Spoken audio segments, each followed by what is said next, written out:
Olá pessoal, tudo bem com vocês? Hoje nós vamos dar continuidade ao nosso conteúdo da matéria. Estamos estudando a matéria de relacionamentos interpessoais. Eu creio que o Senhor tem grandes coisas para nós hoje. Amém? Vamos orar, vamos apresentar as nossas vidas. Pai, em nome de Jesus, nós te damos graças, Senhor, nesse momento. Que o Senhor venha abençoar cada vida. Pai, cada um, Pai, que está nos assistindo nesse momento. Que todos, ó Pai, sejam agraciados, ó Pai, com a presença do Espírito Santo. Em nome de Jesus, ó Pai, esse mestre dos mestres, ó Deus, que foi enviado para nos ensinar todas as coisas, ó Pai, a unção que vem do Santo, Pai, que nos traz conhecimento, que nos traz entendimento da Tua palavra, que o Teu Espírito Santo, ó Deus, venha iluminar os olhos do coração de cada um nesse momento, Senhor, em nome de Jesus. Fica conosco, Pai, que nós te pedimos, Senhor, hoje e sempre. Amém. Graças a Deus. Aleluia. Bom, no último conteúdo da matéria, nós começamos a falar acerca dos filtros da comunicação. Falamos aqui que em cada relacionamento que entramos, tanto pessoa a pessoa ou grupo de pessoas, precisamos passar a entender, antes de nos achegarmos a essas pessoas, que existe um filtro que precisamos passar. Dentro desses filtros, nós falamos aqui, existe a distância entre o emissor e o receptor. Aquele que vai trazer a mensagem, aquele que vai receber a mensagem. Entre um e outro existe diques, barreiras, que nós chamamos de filtros da comunicação, onde nós vamos ter que ir rompendo cada barreira até poder chegar no receptor, aquele que vai receber a mensagem. Então precisamos levar em consideração a cultura, a expectativa, as emoções, a educação, o ambiente que essa pessoa está inserido, a questão do preconceito que essa pessoa ela tem de si mesma, das pessoas que estão à sua volta, e aí por diante. Então, nós vamos dar continuidade a partir daí. Amém? Então, o primeiro texto que nós vamos ler aí se encontra lá no Evangelho de João, no capítulo 11, versículo 17 ao 44. Evangelho de João, capítulo 11, versículo 17 ao 44. Vamos fazer a leitura das Escrituras. Nós vamos ver ali a história de Lázaro, mas propriamente vamos ver mais detalhadamente em relação à questão de Maria, Marta. Então vamos ver o texto lá. João capítulo 11, versículo 17 ao 44.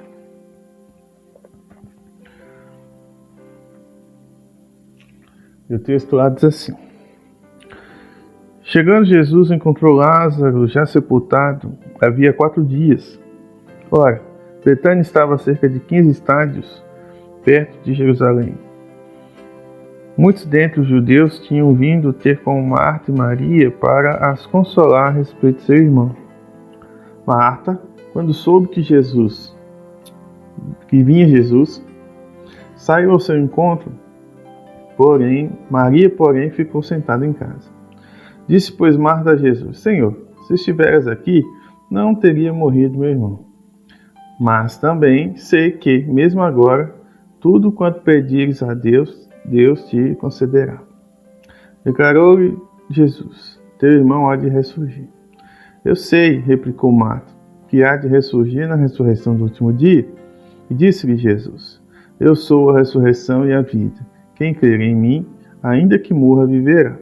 E todo aquele que crer em mim, não morrerá eternamente. Crê isto? Sim, Senhor, respondeu ela.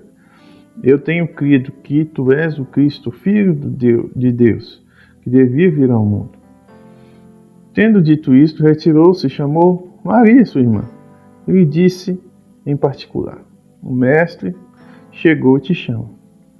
Ela, ouvindo isto, levantou-se depressa e foi ter com ele, pois Jesus ainda não tinha entrado na aldeia, mas permanecia onde Marta se avistara com ele. Os judeus que estavam com Maria em casa e a consolavam, vendo-a levantar-se depressa a sair, seguiram-na, supondo que ela ia ao túmulo para chorar. Quando Maria chegou ao lugar onde estava Jesus, ao vê-lo, lançou-se aos seus pés, dizendo: Senhor, se estiveras aqui, meu irmão não teria morrido. Jesus, vendo-a chorar, e bem assim como os judeus que acompanhavam, agitou-se no espírito e comoveu-se, e perguntou: Onde o puseste? Eles lhe responderam: Senhor, vem e vê. Jesus chorou. Então disseram os judeus: vede quanto o amava. Mas alguns objetaram: não podia ele, que abriu os olhos ao cego, fazer que este não morresse? Jesus, agitando-se novamente em si mesmo, encaminhou-se para o túmulo. Era este uma gruta, a cuja entrada tinha posto uma pedra. Então ordenou Jesus: tirai a pedra. E disse-lhe Marta, irmã do morto: Senhor, já cheira mal, porque já é de 4 dias. Respondeu Jesus: não te disse eu que se creres verás a glória de Deus? Tiraram então a pedra, e Jesus, levantando os olhos para o céu, disse: Pai, graças te dou porque me ouviste. Aliás, eu sabia que sempre me ouves, mas assim falei por causa da multidão presente, para que creiam que tu me enviaste. Tendo dito isto, clamou em alta voz: Lázaro, vem para fora. Saiu aquele que estivera morto, tendo os pés e as mãos ligadas com ataduras e o rosto envolto num lenço. Então lhes ordenou Jesus: desatai-o e deixai-o ir. Olha que texto interessante, né? Entenda, queridos, que pessoas que não aprendem, por falta de habilidade na comunicação, tanto do emissor como também, pode ser do receptor. Olha que coisa interessante aqui. Em João, no capítulo 11, versículo 20 ao 22, ali, que nós já lemos, nós vemos ali que Marta, ela parecia alguém muito confiante em Deus. Nesse texto, vamos relembrar o texto. O que o texto diz? Marta, quando soube que vinha Jesus, saiu ao seu encontro. Maria, porém, ficou sentada em casa. E disse, pois, Marta, Jesus, Senhor, se estiveres aqui, não teria morrido meu irmão. Quando você vê esse texto, será que você percebe que se Marta parecia alguém confiante em Deus, quando ela disse: se o Senhor estivesse aqui, não teria morrido meu irmão? Olha aí o texto, versículo 32 ao 39, é o que o texto fala. Quando Maria chegou ao lugar onde estava Jesus, ao vê-lo, lançou seus pés, dizendo: Senhor, se estiveres aqui, meu irmão não teria morrido. A mesma questão que Marta havia cogitado com Jesus. Olha lá. Jesus, vindo a chorar, bem assim como os judeus que acompanhavam, agitou-se no espírito e comoveu-se. E perguntou: onde o sepultaste? Eles lhe responderam: Senhor, vem ver. E Jesus chorou. Então disse os judeus: vede quanto amava. Mas alguns objetaram: não podia ele, que abriu os olhos do cego, fazer com que este não morresse? Jesus, agitando novamente em espírito, ou seja, em si mesmo, encaminhou-se para o túmulo. Era este uma gruta, a cuja entrada tinha posto uma grande pedra. Então ordenou Jesus: tirai a pedra. Olha aí, agora nós vamos ver Marta novamente. Disse-lhe Marta, irmã do morto: Senhor, já chega mal, porque já é de 4 dias. Primeiro ela fala que era aqui que Jesus, se estivesse lá, não teria morrido. E agora ela estava mais uma vez criando uma barreira, um dique, para crer que Jesus poderia ressuscitar o mesmo depois de morto. Porque ela sabia quem Jesus era. Toda a sua família, tanto Marta, Maria como Lázaro, todos conheciam Jesus. Sabiam que Jesus era capaz de fazer. Olha que coisa interessante. A mesma que confiou, ela não acreditou. Ela tinha um bloqueio emocional. Por quê? Porque qual que era o bloqueio emocional de Marta? Ela tinha perdido um ente querido. Ela tinha perdido o seu irmão. Mesmo muitas pessoas, quando passam por situações de perda, por maior fé que essas pessoas têm, muitas vezes essas pessoas elas vão criar bloqueios emocionais e muitas vezes também vão ser impedimentos para que a fé seja atuante em suas vidas. Pessoas que passam por situações difíceis, pessoas que passam por perdas, pessoas que passam, como posso dizer assim, por vales, dificuldades, lutas, tempestades, elas tendem a criar bloqueios emocionais. E isso impede com que a fé, de fato, ela venha operar de forma eficaz em suas vidas. Marta tinha um bloqueio emocional. Por quê? Porque ela havia perdido um ente próximo a si. Primeiro ela faz uma declaração como se tivesse uma declaração de fé, crendo que Jesus poderia ter feito algo em relação a Lázaro, mas aí quando Jesus manda remover a pedra, ela fala, não, mas ele já está chegando mal, ou seja, ela não tinha capacidade de crer naquele momento, que mesmo naquele momento Jesus poderia trazer de volta à vida o seu próprio irmão. Mas aí, né, no versículo 40, quando nós vemos lá no texto, olha o que Jesus ele responde a Marta, uma vez que ela demonstra lá no início, né, mostrando que tinha uma fé, mas aí depois ela mostra esse bloqueio emocional que ela tem pela perda do seu ente querido. Mas olha a resposta de Jesus, né, a Marta no versículo 40, que ele diz, olha, mas respondeu Jesus, né, não te disse eu que se creres verás a glória de Deus? Olha aí, né? Entenda que hoje nós estamos vivendo uma sociedade, né, de cumprir tarefas, é uma sociedade imediatista. As pessoas querem tudo hoje para ontem, para já, né, o quanto antes melhor. Né? Quantas pessoas vivem em função disso? Né?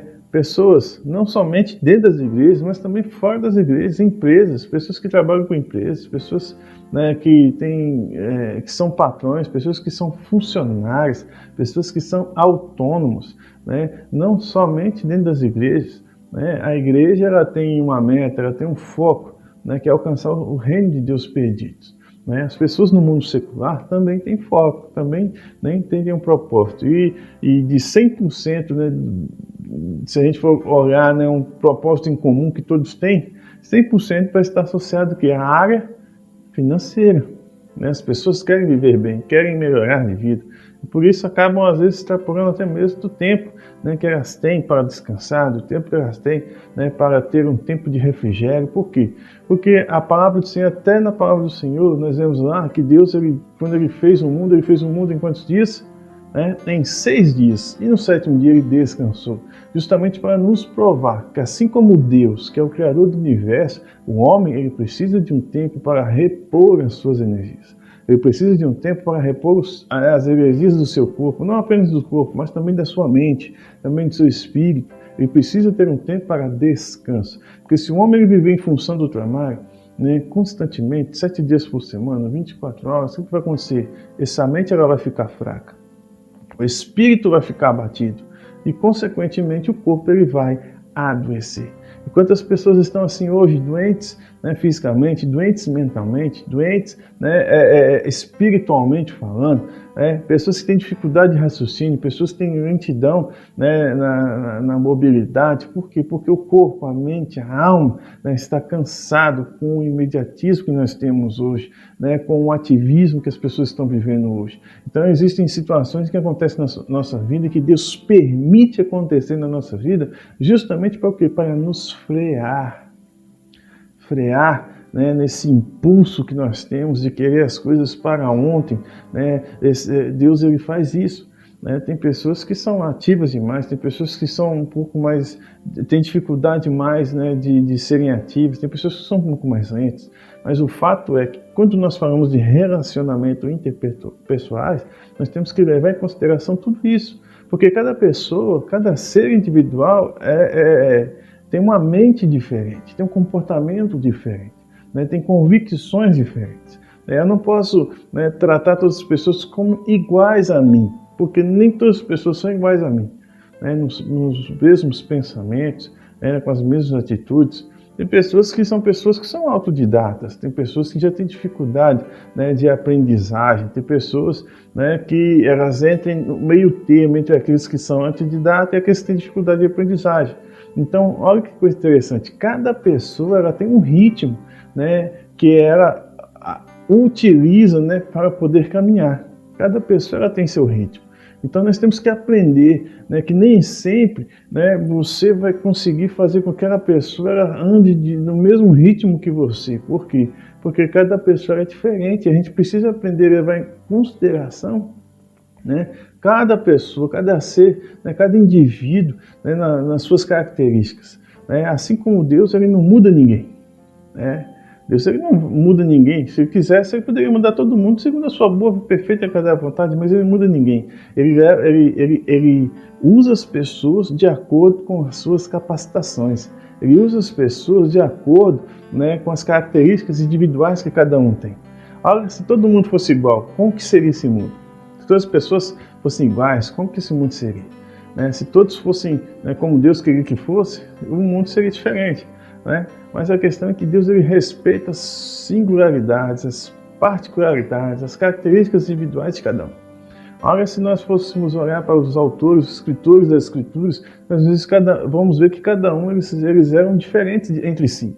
Alguns eram letrados, outros não eram letrados, alguns, né, eram pessoas de condição de vida melhor, outras pessoas não tinham condição de vida melhor. Então cada um ele tinha, né, as suas particularidades. Deus respeitou cada uma delas para que todos pudessem, né, ser usados pelo Senhor. Ele não mudou a vida de ninguém, ele não alterou a vida de ninguém, né? Então nós, quando trabalhamos aqui em relação à questão do relacionamento interpessoal, principalmente no intuito, né, de conduzir, de levar a mensagem, né, do Evangelho a essas pessoas, temos que levar em consideração isso. As pessoas elas têm, né, barreiras, diques que nós precisamos romper. E levando em consideração que todas elas são, né, passíveis do amor de Deus, elas precisam do amor de Deus. Eu não posso rejeitar, não posso ignorar essas pessoas que muitas vezes, eu não quero ouvir da palavra, por mais que eu fale, eu não ouvo, então eu vou deixar para lá. Irmãos, não seja assim, né? Não seja esse tipo de pessoa. Ao contrário, persevere, persevere, persevere, persevere, persevere. Em algum momento, aquela pessoa acabará recebendo a mensagem, né, e tendo a sua vida transformada. Existe um especialista chamado Carl Menger. Ele é especialista em economia. E certa vez ele disse que as pessoas são como molas, né? Na pressão, elas se esticam com o tempo, né? Mas pressão faz com que essas molas elas passem a se deformar, como eu já falei aqui, né? Então ninguém vive em função só do trabalho 24 horas, ela tem que ter o seu momento de descanso, né? Ela tem que ter o seu momento, né, para descansar, para renovar as forças, as energias do corpo, da alma, da mente, né? Porque se você está, né, num ambiente onde você o tempo todo trabalhando, né, sem ter um momento de descanso, de refrigério, o que vai acontecer? Você vai acabar o quê? Sucumbindo, adoecendo, e muitas vezes isso vai impedir você na caminhada, acontecendo algo até pior, fazendo com que você venha ter uma caminhada interrompida antes do tempo que Deus estabeleceu para você aqui.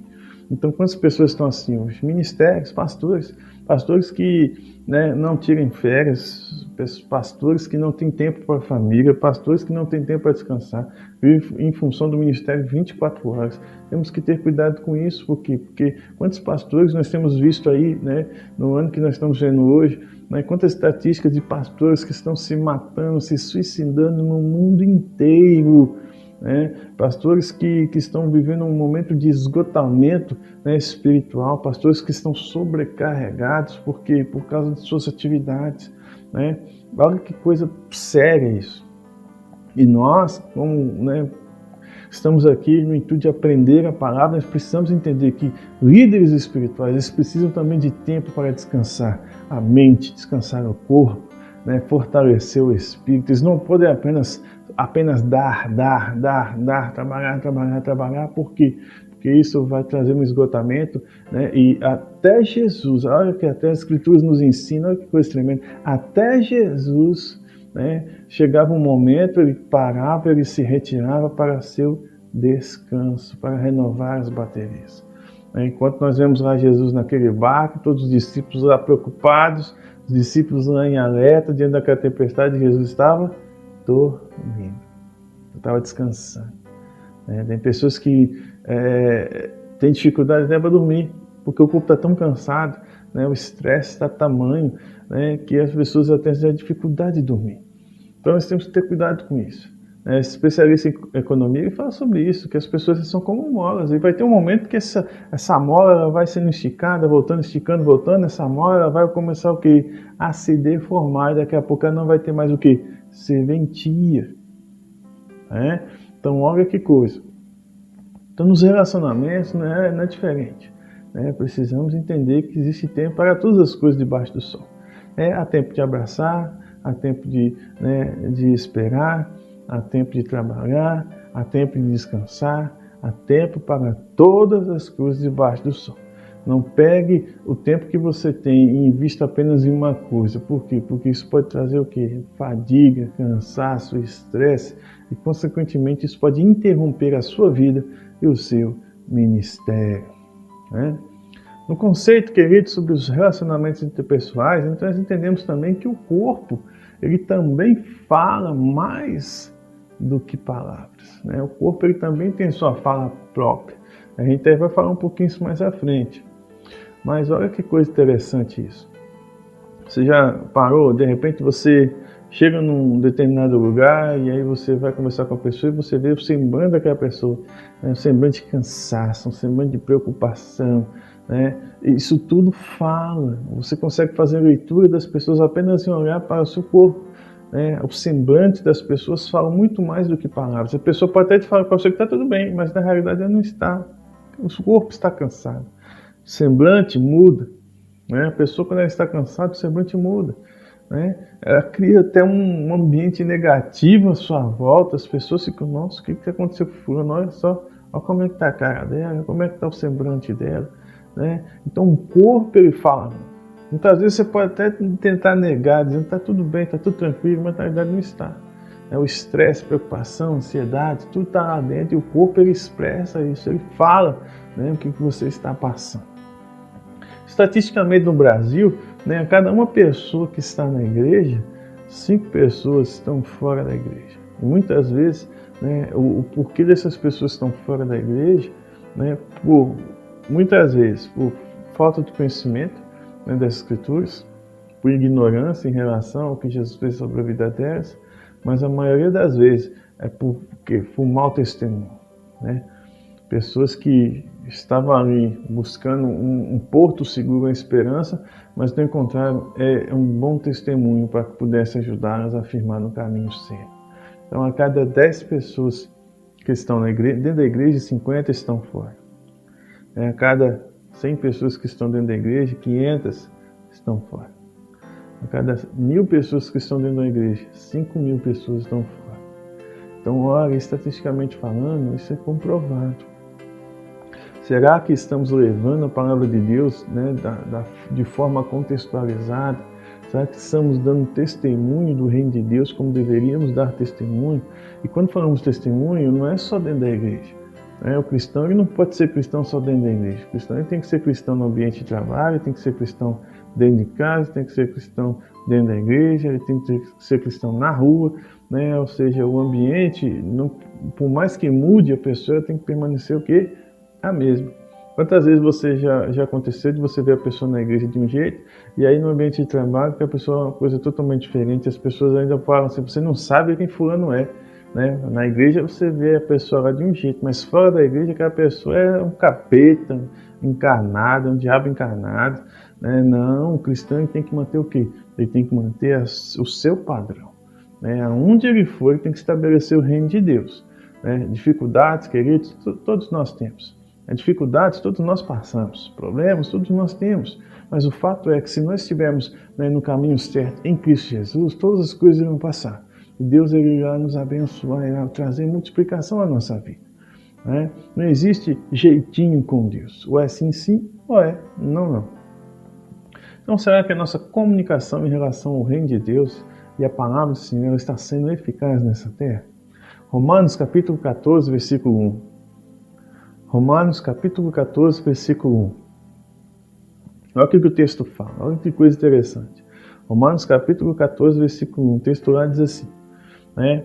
Acolhei ao que é débil na fé, né? Não porém para discutir opiniões. O texto ele dá ênfase aqui, acolhei aquele que é débil, aquele que é fraco na fé. Isso aí está falando de relacionamento interpessoal. É se relacionar com quem? Com os diferentes, com aquelas pessoas que são diferentes de nós. Muitas vezes você está firme na fé, forte na fé, mas aquela pessoa que está do seu lado não está, né? E a forma como você testemunha, como o seu corpo fala, né, não apenas as suas palavras, isso vai fazer com que aquela pessoa que muitas vezes é diferente de você e às vezes até mais fraca que você, possa criar barreiras, impedimentos para que essa pessoa, né, ela venha em algum momento lá na frente ter uma experiência com Cristo. né, a sua vida, o seu testemunho, muitas vezes vai depender, né, para que outras pessoas venham ter uma experiência com Deus. Né? As pessoas têm que olhar para você e ver um ponto de referência. Nossa, fulano de tal é uma benção. Olha lá, que benção, que homem de Deus. Será que você já pensou nisso? Será que nós já pensamos sobre isso? Deus está falando para acolhermos as pessoas que são fracas na fé. As pessoas, elas precisam de acolhimento, as pessoas, elas precisam ser abraçadas. Precisamos lidar com essas pessoas entendendo que todos nós, né, somos diferentes uns dos outros. Né? Todos nós temos pensamentos, né, vamos dizer assim, né, culturas, né, nós temos criações, ambientes diferenciados. Né? Nós precisamos fazer uma reflexão profunda, né, a nosso respeito, né, e sobre a igreja, onde pertencemos, e como podemos melhorar a nossa relação, ou seja, a nossa comunicação entre pessoas. Né? E isso é algo muito importante, precisamos entender um pouco sobre isso. Outra coisa interessante, queridos, acerca do que eu gostaria de falar aqui, é acerca da locomotiva da vida. Né? Vamos até ver um gráfico aí, a locomotiva da vida, ela vai ter 3 vagões aí. Né? Temos o estágio 1, o estágio 2 e o estágio 3. E a pergunta aqui, né, para que possamos comentar um pouco sobre isso, é qual vagão dessa locomotiva deve ir em primeiro lugar na nossa vida? A locomotiva sempre está indo para frente, sempre está indo reto, uma direção. Né? E nessa locomotiva nós vemos que ela é dividida, separada por estágios, por vagões. E qual deve ser o primeiro estágio, o primeiro vagão que deve ocupar a nossa vida? Né? E na sequência os demais estágios. É o que nós vamos comentar um pouquinho aí agora, em nome de Jesus. Então vamos falar, né, desses estágios. Eu vou começar do último até o primeiro. Né? Então nós temos aí o terceiro estágio, que é o estágio da vontade. Muitas vezes, queridos, a vontade, né, ela vai querer parar você. Ela vai querer impedir com que você avance, com que você, né, siga em frente. Ter vontade das coisas é bom. O ruim é ser guiado pela vontade. Nós não podemos ser guiados pela nossa própria vontade. Temos que ser guiados, né, como nós vamos ver aí um pouquinho mais à frente, eu vou falar sobre isso, pelas nossas convicções. A vontade, ela é boa, né, até certa parte. Né? A Bíblia fala que Deus, né, ele concedeu ao homem, ele deu ao homem, né, a capacidade de ter vontade, de desejar as coisas. Mas nós não podemos ser guiados por isso. Né? Olha que coisa interessante. Smith Wigglesworth, ele fala, olha, eu não sou movido, né, por aquilo que eu quero, né, mas eu sou movido por aquilo que eu creio. Não sou movido por aquilo que eu sinto, eu sou movido por aquilo que eu creio. Então a vontade por si só, ela faz parte, né, do vagão da vida, né, para a nossa caminhada, mas eu não posso ser guiado por ela. Ela não pode ter prioridade número 1 na minha vida. Né? Da mesma forma, é o segundo estágio. O segundo estágio, né, é o estágio das emoções, é o vagão das emoções. Muitas vezes as emoções elas vão tentar parar você. Né? Ter emoção, querido, não é errado. Nós somos dotados, somos seres, né, que possuem alma. Né? A alma é onde está encontrado que os sentidos, onde está encontrado que as emoções. Né? Ter emoção é bom amar, é bom sentir paz, é bom estar alegre, é bom.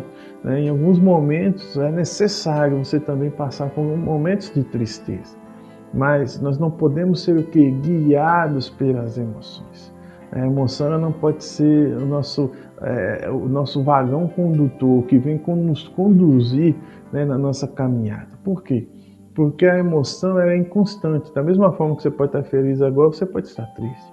Da mesma forma que você pode estar alegre, você pode estar triste. Da mesma forma que você está amando, você pode estar o quê? Não amando. Então a emoção ela é inconstante. Ela é como as ondas do mar.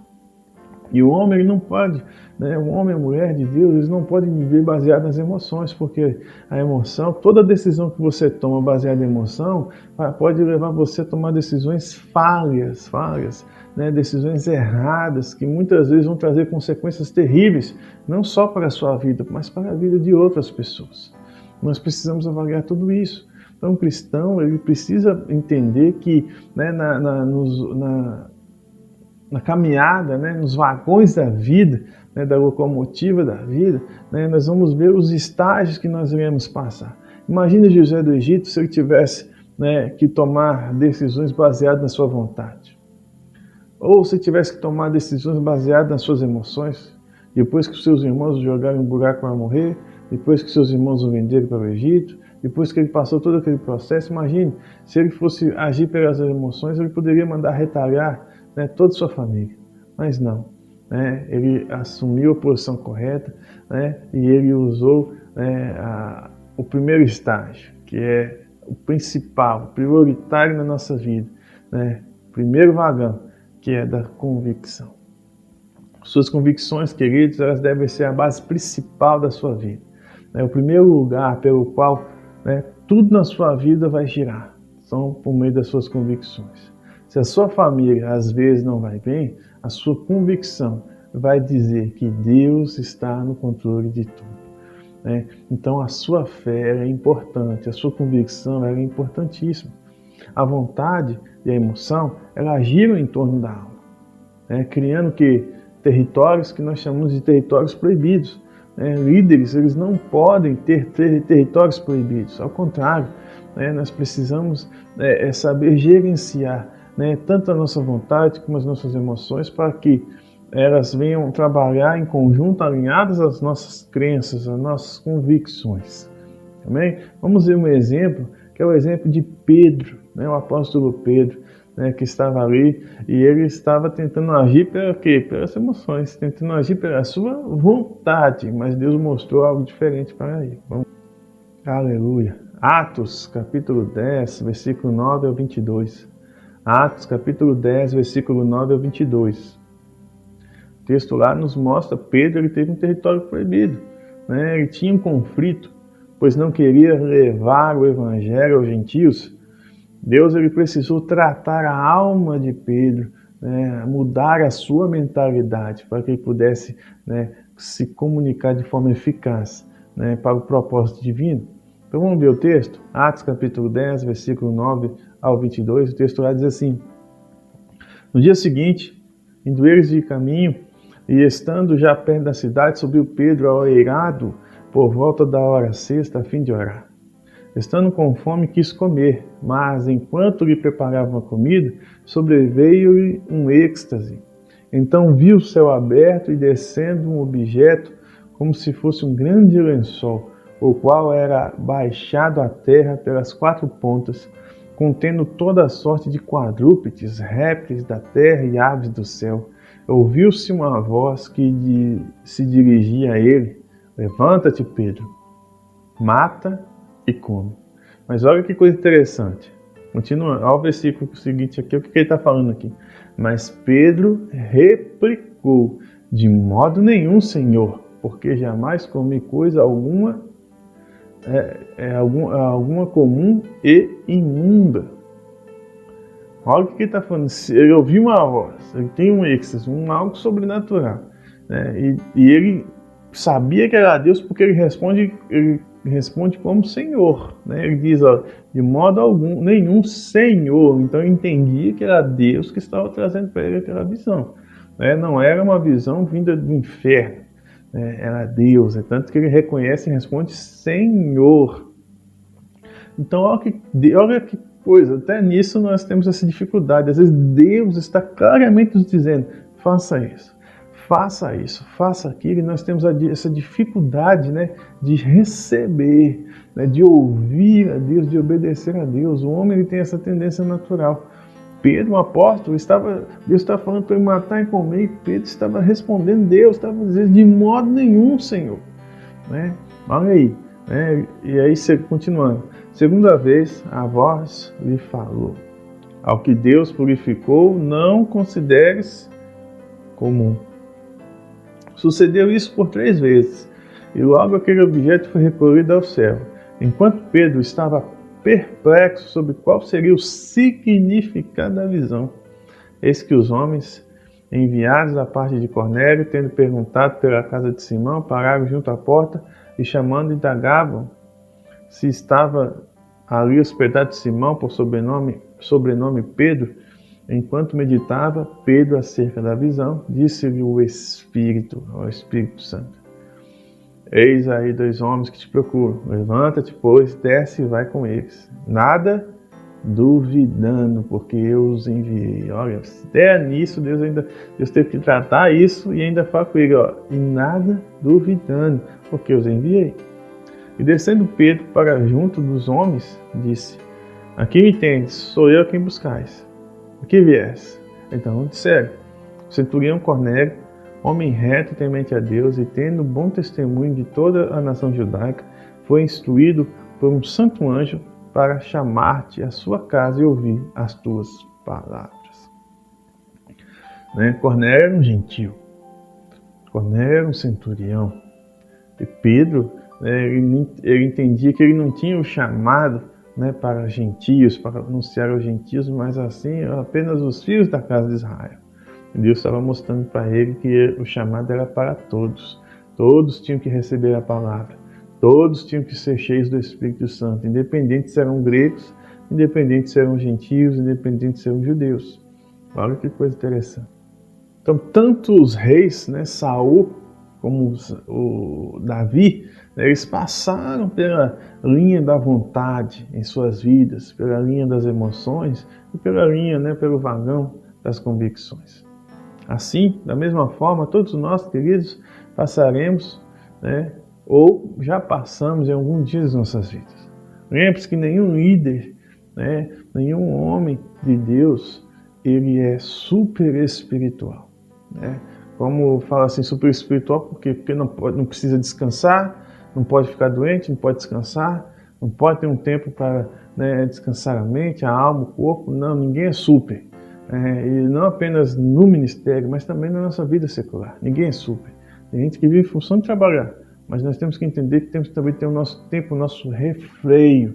Temos que nos refrear, temos que ter o nosso tempo de refrigério, para que possamos trabalhar também de forma saudável. Por quê? Porque dessa forma, querido, nós vamos crescer, não apenas no âmbito secular, mas também no âmbito espiritual, em todas as áreas da nossa vida. Temos que seguir apenas o guia de regra, que é a palavra de Deus. Então, aqui no primeiro vagão, deixe sempre as suas convicções. No segundo, deixe as suas emoções. E no terceiro, deixe as suas vontades. Não tente colocar a sua vontade como convicção. Não tente colocar a sua emoção como convicção. Mas que a sua convicção seja uma convicção baseada na palavra de Deus. Amém? Então, por hoje nós vamos ficar aqui. Que Deus abençoe sua vida grandemente em nome de Jesus. E que o grande amor de Deus, a graça do nosso Senhor Jesus Cristo, as consolações do Espírito Santo, seja sobre a sua vida, hoje, amanhã e para todo sempre. Amém. Graças a Deus. Fique na paz do Senhor.